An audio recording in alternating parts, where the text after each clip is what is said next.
the books of 1st and 2nd Samuel.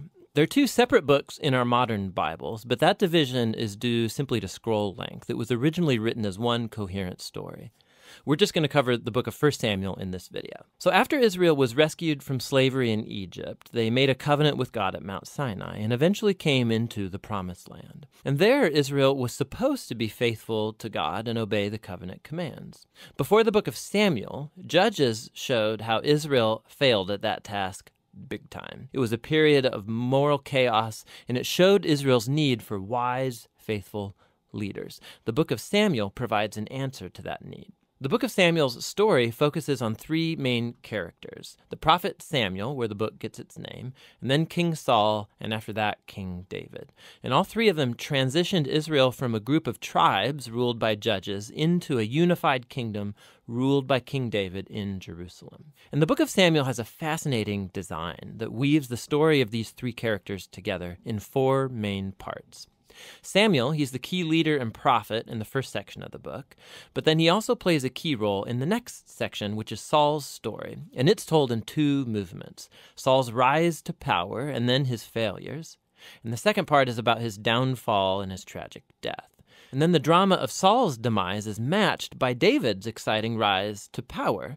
And then David's story is told in two movements. First, he rides the wave of his success, followed by his own tragic failure and the slow self-destruction of his family and then his kingdom. The book concludes with an epilogue that reflects back over the whole story. So let's dive in and see how this all unfolds. Part 1 picks up from the chaos of the book of Judges, and we're introduced to a touching story about a woman named Hannah. And she's grieved because she has never been able to have children. And by God's grace, she finally has a son named Samuel. And in joy, she sings this amazing poem in chapter 2. And the poem is all about how God opposes the proud and exalts the humble, about how despite tragedies and human evil, God is working out his purposes in history. And also it's about how God will one day raise up an anointed king for his people. Now, Hannah's poem has been placed here at the beginning of the book to introduce these key themes that we're going to see throughout the whole story, like the next one. Samuel grows up and becomes a great prophet and leader for the people of Israel, at the same time that the Philistines rise to power as Israel's arch nemesis. And in this crucial battle, the Israelites get arrogant, and instead of praying and asking God for help, they trot out the Ark of the Covenant as this kind of magic trophy that will automatically grant them victory in battle. And so because of their arrogant presumption, God allows Israel to lose the battle and the ark is stolen. So the Philistines, they take the ark and they place it in the temple of their god, Dagon. And then the God of Israel defeats the Philistines and the god Dagon without an army by sending plagues on the people. And then the Philistines don't want the ark anymore, obviously, and they send it back to Israel. And the point of this little story seems to be this: God is not Israel's trophy, and he opposes pride among the Philistines, but also among his own people. And so Israel needs to remain humble and obedient if they want to experience God's covenant blessing, which opens up into the next large section. The Israelites come to Samuel and they say, "Hey, we want a king like all the other nations have. Go find one for us." And so Samuel, he's kind of ticked off and he goes to consult with God. And God says, yes, their motives are all wrong, but if a king is what they want, give them one. And so we're introduced to the figure of Saul. Now, Saul is a tragic figure because he begins full of promise. He's tall, he's good-looking, he's a perfect candidate for a king. But he has deep character flaws. He's dishonest, he lacks integrity, and he seems incapable of acknowledging his own mistakes. And so these flaws become his downfall. He wins some battles at the beginning, but his flaws run so deep, he eventually disqualifies himself by blatantly disobeying God's commands. And so the aging Samuel confronts Saul and Israel. He had warned the people that they would only benefit from a king who's humble and faithful to God. Otherwise, the kings of Israel will bring ruin. So he informs Saul that God is going to raise up a new king to replace him. And so Saul's downfall begins, as God at the same time is working behind the scenes to raise up that new king. It's an insignificant shepherd boy named David. He's the least likely candidate to be king. But the famous story of David and Goliath shows that God's choice of David is not based on his family status, but simply on his radical and humble trust in the God of Israel. And so this story embodies all of the themes of Hannah's poem. Proud Saul and Goliath are brought low, while humble David is exalted. From here, we watch Saul slowly descend into madness, while David rises to power. So David starts working for Saul as a general, and he's winning all of the battles, and he's also winning all of the fame. And so Saul gets jealous, and he starts chasing David around, hunting him, trying to kill him. David's done nothing wrong, and so David simply runs and waits in the wilderness. And here we see David's true character. He has multiple opportunities to kill Saul, but he doesn't. He simply trusts that despite Saul's evil, God will raise up a king for his people. What's interesting, too, is that many of the poems of David that you find in the book of Psalms are linked to this very period of his life, and they all express the same attitude of trust. And so this section of the book ends with Saul coming to a grisly death after losing a battle with the Philistines. 1 Samuel tells some of the most intricate, well-told stories you find anywhere in the Bible, and the characters Saul and David, they're portrayed very realistically. And the author's putting them forward as character studies so that you can find yourself in them. So in Saul's story, we see a warning. It's crucial that we reflect on our own character flaws and how they harm us and other people. And with God's help, we need to humble ourselves and deal with our dark side so that Saul's story doesn't become ours. David, on the other hand, is presented as an example of patience and trust in God's timing in our lives. And so he's running in the wilderness, being chased by Saul. David had every reason to think that God had abandoned him, but that's not what he thinks. And so David's story encourages us to trust that despite human evil, God is working out his purposes to oppose the proud and to exalt the humble. And that's what 1 Samuel is all about. 1 Samuel 1. There was a certain man of Ramathaim Zophim, of the hill country of Ephraim, whose name was Elkanah, the son of Jeroham, son of Elihu, son of Tohu, son of Zuph, an Ephrathite. He had 2 wives. The name of the one was Hannah, and the name of the other Peninnah. And Peninnah had children, but Hannah had no children. Now this man used to go up year by year from his city to worship and to sacrifice to the Lord of hosts at Shiloh, where the 2 sons of Eli, Hophni and Phinehas, were priests of the Lord. On the day when Elkanah sacrificed, he would give portions to Peninnah his wife, and to all her sons and daughters. But to Hannah he gave a double portion, because he loved her, though the Lord had closed her womb. And her rival used to provoke her grievously to irritate her, because the Lord had closed her womb. So it went on year by year. As often as she went up to the house of the Lord, she used to provoke her. Therefore Hannah wept and would not eat. And Elkanah, her husband, said to her, Hannah, why do you weep? And why do you not eat? And why is your heart sad? Am I not more to you than 10 sons?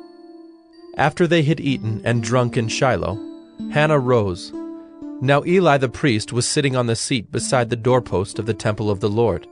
She was deeply distressed, and prayed to the Lord, and wept bitterly. And she vowed a vow, and said, O Lord of hosts, if you will indeed look on the affliction of your servant, and remember me, and not forget your servant, but will give to your servant a son, then I will give him to the Lord all the days of his life, and no razor shall touch his head. As she continued praying before the Lord, Eli observed her mouth. Hannah was speaking in her heart, only her lips moved, and her voice was not heard. Therefore Eli took her to be a drunken woman, and Eli said to her, How long will you go on being drunk? Put your wine away from you. But Hannah answered, No, my lord, I am a woman troubled in spirit. I have drunk neither wine nor strong drink, but I have been pouring out my soul before the Lord. Do not regard your servant as a worthless woman, for all along I have been speaking out of my great anxiety and vexation. Then Eli answered, Go in peace. and the God of Israel grant your petition that you have made to him." And she said, "Let your servant find favor in your eyes." Then the woman went her way and ate, and her face was no longer sad. They rose early in the morning and worshipped before the Lord.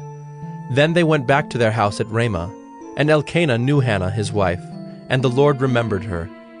And in due time Hannah conceived and bore a son, and she called his name Samuel, for she said, "I have asked for him from the Lord." The man Elkanah and all his house went up to offer to the Lord the yearly sacrifice, and to pay his vow. But Hannah did not go up, for she said to her husband, "As soon as the child is weaned, I will bring him, so that he may appear in the presence of the Lord and dwell there forever." Elkanah her husband said to her, "Do what seems best to you. Wait until you have weaned him. Only may the Lord establish his word." So the woman remained and nursed her son until she weaned him. And when she had weaned him, she took him up with her, along with a 3-year-old bull, an ephah of flour, and a skin of wine, and she brought him to the house of the Lord at Shiloh. And the child was young. Then they slaughtered the bull, and they brought the child to Eli. And she said, "Oh, my Lord, as you live, my Lord, I am the woman who was standing here in your presence praying to the Lord. For this child I prayed, and the Lord has granted me my petition that I made to him. Therefore I have lent him to the Lord. As long as he lives, he is lent to the Lord." and he worshipped the Lord there. 1 Samuel 2. And Hannah prayed and said, "My heart exults in the Lord. My strength is exalted in the Lord. My mouth derides my enemies because I rejoice in your salvation. There is none holy like the Lord. There is none besides you. There is no rock like our God. Talk no more so very proudly. Let not arrogance come from your mouth. For the Lord is a God of knowledge, and by him actions are weighed. The bows of the mighty are broken, but the feeble bind on strength. Those who were full have hired themselves out for bread, but those who were hungry have ceased to hunger. The barren has borne 7, but she who has many children is forlorn. The Lord kills and brings to life. He brings down to Sheol and raises up. The Lord makes poor and makes rich. He brings low and he exalts. He raises up the poor from the dust. He lifts the needy from the ash heap to make them sit with princes and inherit a seat of honor. For the pillars of the earth are the Lord's, and on them he has set the world. He will guard the feet of his faithful ones, but the wicked shall be cut off in darkness, for not by might shall a man prevail. The adversaries of the Lord shall be broken to pieces. Against them he will thunder in heaven. The Lord will judge the ends of the earth. He will give strength to his king and exalt the power of his anointed. Then Elkanah went home to Ramah, and the boy ministered to the Lord in the presence of Eli the priest. Now the sons of Eli were worthless men. They did not know the Lord. The custom of the priests with the people was that when any man offered sacrifice, the priest's servant would come while the meat was boiling, with a 3-pronged fork in his hand, and he would thrust it into the pan or kettle or cauldron or pot. All that the fork brought up, the priest would take for himself. This is what they did at Shiloh to all the Israelites who came there. Moreover, before the fat was burned, the priest's servant would come and say to the man who was sacrificing, "Give meat for the priest to roast, for he will not accept boiled meat from you, but only raw." And if the man said to him, "Let them burn the fat first, and then take as much as you wish," he would say, "No, you must give it now, and if not, I will take it by force." Thus the sin of the young men was very great in the sight of the Lord, for the men treated the offering of the Lord with contempt. Samuel was ministering before the Lord, a boy clothed with a linen ephod. And his mother used to make for him a little robe and take it to him each year when she went up with her husband to offer the yearly sacrifice. Then Eli would bless Elkanah and his wife and say, "May the Lord give you children by this woman, for the petition she asked of the Lord." So then they would return to their home. Indeed, the Lord visited Hannah, and she conceived and bore 3 sons and 2 daughters. And the young man Samuel grew in the presence of the Lord. Now Eli was very old, and he kept hearing all that his sons were doing to all Israel, and how they lay with the women who were serving at the entrance to the tent of meeting. And he said to them, "Why do you do such things? For I hear of your evil dealings from all the people. No, my sons, it is no good report that I hear the people of the Lord spreading abroad.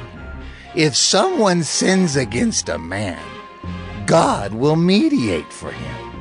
But if someone sins against the Lord, who can intercede for him?" But they would not listen to the voice of their father, for it was the will of the Lord to put them to death. Now the young man Samuel continued to grow both in stature and in favor with the Lord, and also with man. And there came a man of God to Eli, and said to him, "Thus the Lord has said, Did I indeed reveal myself to the house of your father when they were in Egypt, subject to the house of Pharaoh? Did I choose him out of all the tribes of Israel to be my priest, to go up to my altar, to burn incense, to wear an ephod before me? I gave to the house of your father all my offerings by fire from the people of Israel. Why then do you scorn my sacrifices and my offerings that I commanded, and honor your sons above me by fattening yourselves on the choicest parts of every offering of my people Israel? Therefore the Lord, the God of Israel, declares, I promised that your house and the house of your father should go in and out before me forever. But now, the Lord declares, far be it from me, for those who honor me I will honor, and those who despise me shall be lightly esteemed. Behold, the days are coming when I will cut off your strength and the strength of your father's house, so that there will not be an old man in your house.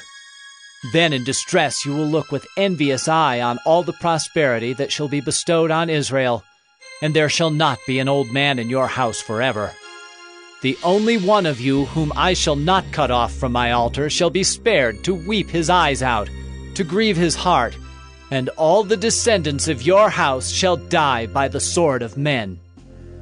And this that shall come upon your 2 sons, Hophni and Phinehas, shall be the sign to you. Both of them shall die on the same day. And I will raise up for myself a faithful priest, who shall do according to what is in my heart and in my mind. And I will build him a sure house, and he shall go in and out before my anointed forever. And everyone who is left in your house shall come to implore him for a piece of silver or a loaf of bread, and shall say, Please, put me in one of the priest's places, that I may eat a morsel of bread. 1 Samuel 3. Now the young man Samuel was ministering to the Lord under Eli. And the word of the Lord was rare in those days. There was no frequent vision. At that time Eli, whose eyesight had begun to grow dim so that he could not see, was lying down in his own place. The lamp of God had not yet gone out, and Samuel was lying down in the temple of the Lord, where the ark of God was. Then the Lord called Samuel, and he said, Here I am. And ran to Eli, and said, Here I am, for you called me. But he said, I did not call. Lie down again. So he went and lay down. And the Lord called again, Samuel. And Samuel arose and went to Eli and said, Here I am, for you called me. But he said, I did not call, my son. Lie down again. Now Samuel did not yet know the Lord, and the word of the Lord had not yet been revealed to him. And the Lord called Samuel again the 3rd time.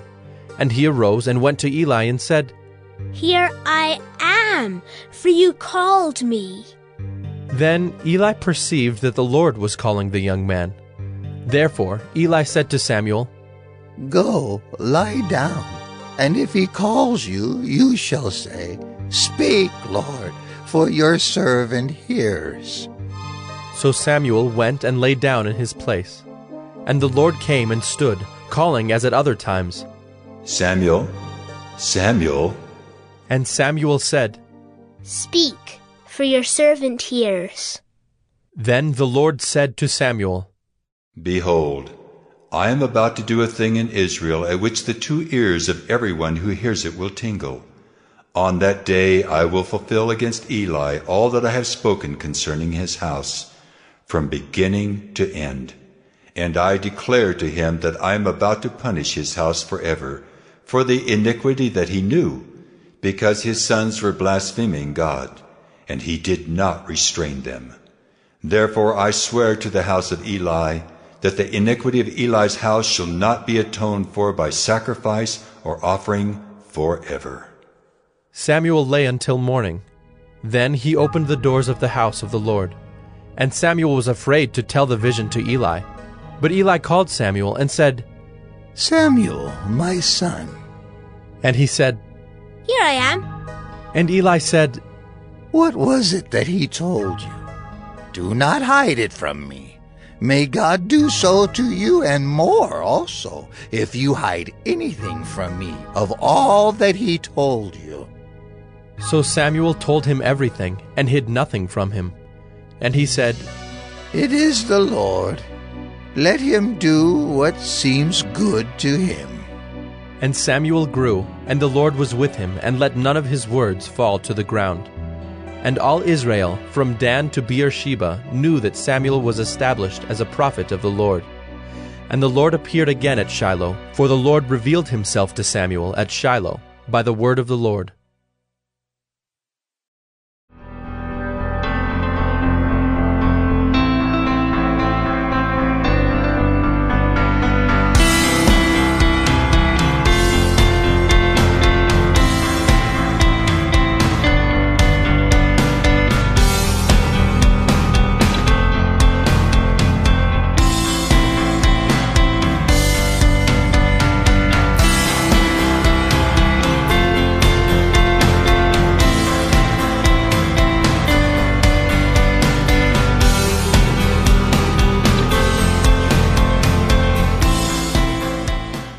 Everybody, welcome back to another video on Juice and Toya. Hey, welcome back. Today we're taking you guys through a 30-minute full body dumbbell workout. Yes. All right, so more specifically today, we're gonna focus on more beginner level strength exercises.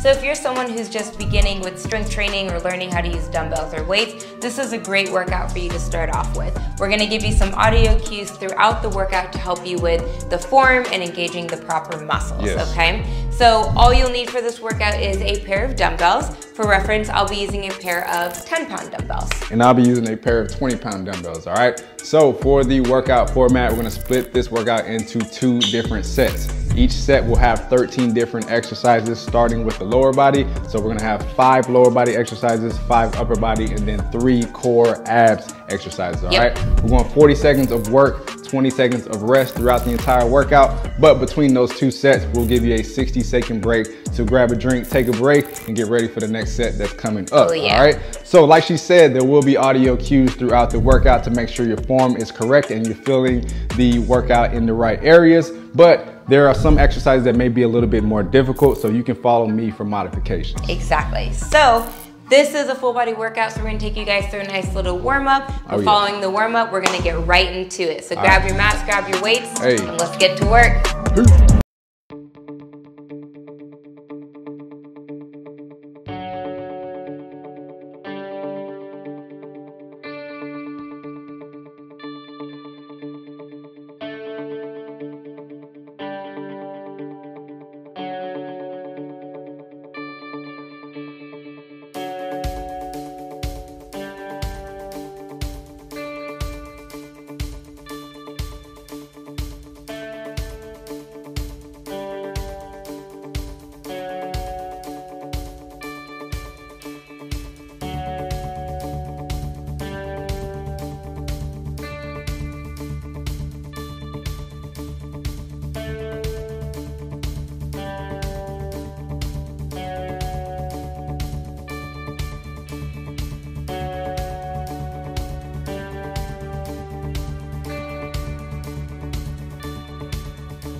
guys, Brent here from the X.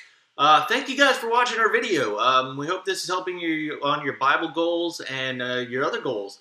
And be sure to like and subscribe if you haven't already. And we look forward to seeing you tomorrow. Also, check those links in the description for all the other non-X material that came to make this video. Thank you guys again for watching, and hope you have a wonderful rest of your day, and see you tomorrow.